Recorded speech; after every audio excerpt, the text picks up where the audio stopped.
স্বপ্ন তৈরি করার একাল সেকাল। শিশুরা কিভাবে স্বপ্ন তৈরি করে, মূলত আমাদের ছোটবেলায় আমাদের মনে যখন স্বপ্ন তৈরি হয়েছিল সে কথাটাই বলতে চাচ্ছি। আমরা পরিবার থেকে, পরিবার হলো একটা, যা কিছু শিখি সব কিছু পরিবার থেকেই শিখি। সেই পরিবারের অনুশাসন কিরকম ছিল, কিভাবে পরিবারের দিনগুলি শুরু হতো সে নিয়ে আলোচনা করতে যাচ্ছি। যেমন আমরা যৌথ পরিবারের মানুষ, খুব ভোরে উষা লগ্নে আমাদের ওঠার অভ্যাস ছিল। দাদার আজান শুনে আমরা ঘুম থেকে চোখ মেলতাম, তারপর দেখতাম যে দাদা আজান শেষ করছেন আর মা দাদি তারা নামাজ পড়তে বসে গেলেন, তারপরে কোরআন শরীফ পড়লেন। আমরাও আস্তে আস্তে অজু করে তাদের পাশে আরবি শিক্ষা নিয়ে বসে গেলাম। তারপর কোরআন তেলাওয়াত শেষ হয়ে গেল, আমাদেরও আরবি পাঠ শেষ। দাদু বাগানে গেল, সেই দাদুর সাথে তখন আমরা বাগানে প্রবেশ করলাম। এটা ওটা কিভাবে দাদু গাছ পরিচর্যা করছে, সাথে সাথে পানি দিলাম। তারপর আস্তে আস্তে করে দাদির সাথে যা যা বলতো যে দেখো এই ফুলটা এরকম হয়েছে, এই গাছটা এতটা তরকারি হয়েছে, এগুলো আমরা আরেকটু পরে ছিঁড়ে নিয়ে যাব রান্না করার জন্য। এইভাবে সকালবেলাটা বাগান পরিচর্যার পরে তারপর হাঁস মুরগির খোয়ার ছেড়ে দিত। অনেকগুলো ডিম দেখতাম যে খোয়ারের মধ্যে পড়ে আসছে, তখন সেই দাদুর সাথে সাথে সেই ডিমগুলো আমরাও তুলতাম, কি আনন্দ পেতাম সেই কাজে। তারপর ঘরে এসে মুখ হাত ধুয়ে বই নিয়ে পড়তে বসা। পড়ার ফাঁকে মা দাদু নাস্তা পরিবেশন করতেন। তারপর পড়া কিছুটা শেষ হয়ে গেলে প্রায় 9টা 10টার দিকে গ্রামের স্কুল বা শহরের স্কুল সবগুলোতেই তখন 10টা থেকে শুরু হতো স্কুলগুলো। তারপর খাওয়া দাওয়া করে আমরা স্কুলমুখী হতাম। এইভাবে আমাদের একটা রুটিনের মাধ্যমে আমরা নিজেদের ছোটবেলাটা আমরা সাজিয়ে নিতাম।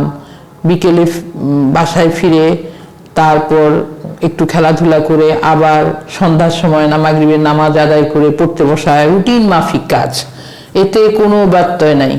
আর সবচেয়ে বড় কথা কি, মা বাবা কখনো আমাদের পড়া দেখেন নাই। আমাদের পড়া দেখেছেন আমাদের চাচাতো বোন, চাচাতো ভাই, তারা যেরকম অনুশাসন করেছেন আমরা সেটাই মেনে নিয়েছি। কখনো ভাবি নাই যে চাচাতো বোন বা কিছু বোন বড়াপা যা পড়তে বসতো চোখের দিকে তাকায় বলতো এটা পড়েছো, এটা পড়েছো, এটা সকালে শেষ করো নাই কেন, যেইভাবে বলতো সেইভাবে। আর যদি পড়া না শেখা হইতো তারা যেরকম কানমলা দিত বা হাত পেতে বেতের বাড়ি দিত, কোনোটাই মানে খারাপভাবে নিতাম না যে পড়া পারে নাই একটু শাস্তি পেয়েছি। মাকে বাবাকে এসে মানে এটা কৈফিয়ত তলব করা বা বলা প্রশ্ন মাথায় আসে নাই কখনো।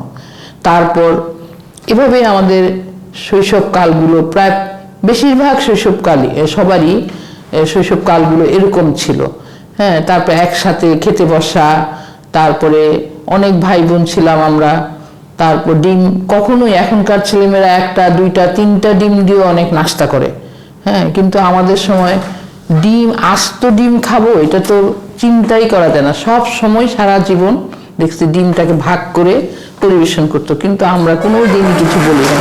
যেদিন আস্ত ডিম দেওয়া হতো সেদিন তো যেন স্বর্গ।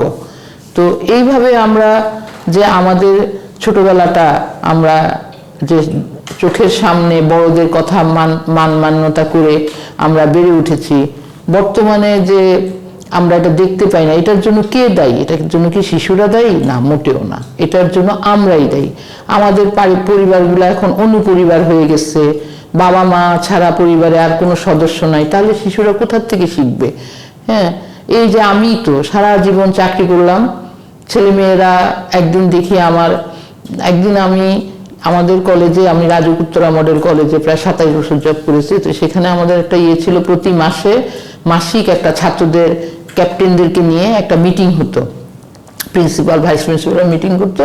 প্রত্যেক ক্লাসের ছাত্রছাত্রীদের কি অভিযোগ সেটা তারা লিখে দিত বা বলতো, তাতে প্রিন্সিপাল মহোদয় উপাধ্যক্ষ মহোদয় শুনতেন, শুনে ওই সমস্যাগুলো নিরসন করতে চাইতেন। তো আমার হঠাৎ করে বাসায় এসে আমার মনে হলো আচ্ছা ছেলেদের নিয়ে একটা মিটিং করি।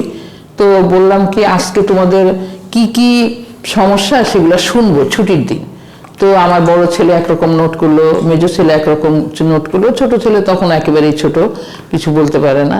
তো 1 নম্বর তালিকায় ছিল যে তারা সঠিকভাবে টিফিন পায় না, আর বিকালবেলা তাদেরকে নিয়ে কেউ ঘুরতে যায় না।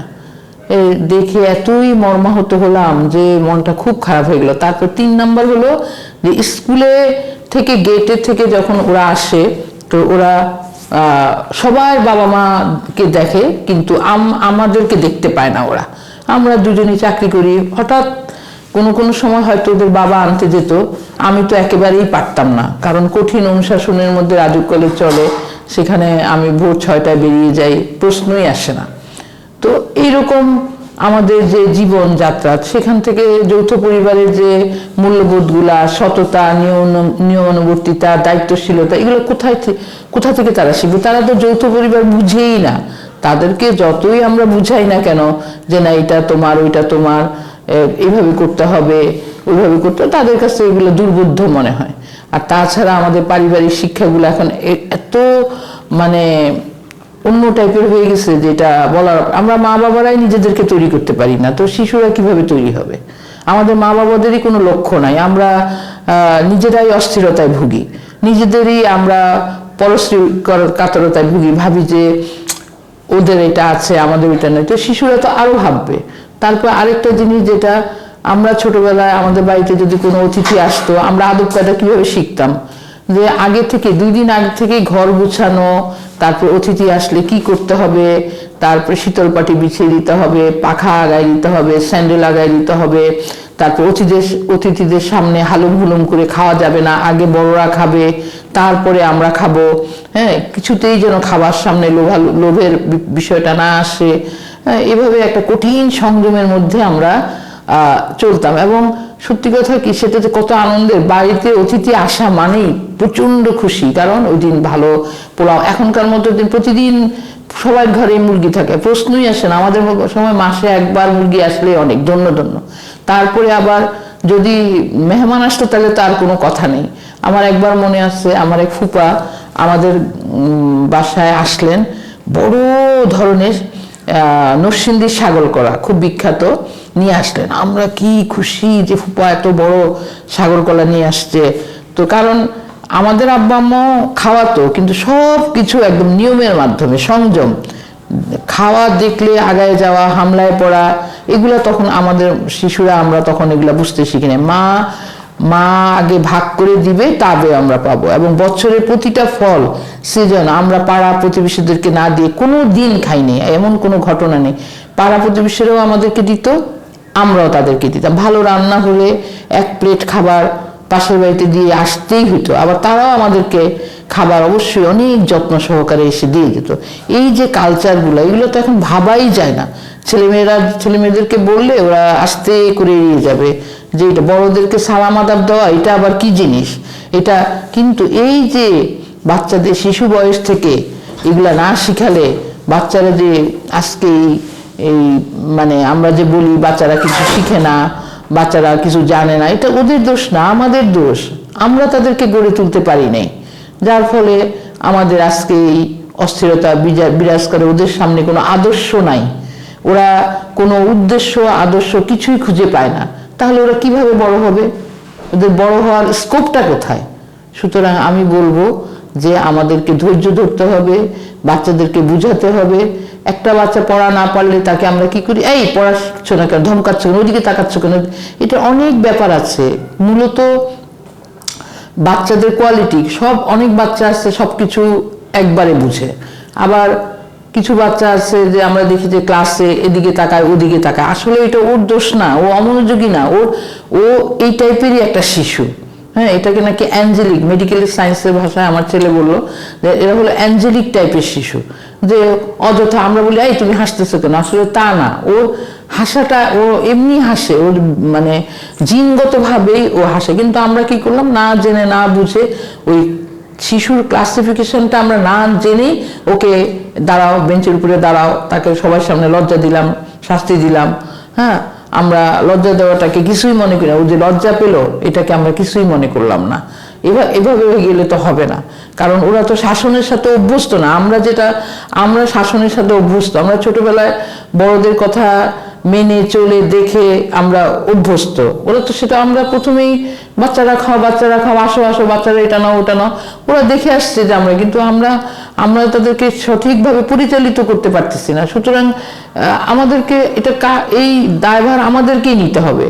সুতরাং স্বপ্ন বুননের জন্য পারিবারিক পরিবেশ, রাষ্ট্রীয় পরিবেশ, শৃঙ্খলা, বিদ্যালয়ের পরিবেশ, প্রাতিষ্ঠানিক পরিবেশ, ধর্মীয় অনুশাসন, সব কিছু মিলিয়ে একটা ব্যবস্থা তৈরি করতে হবে।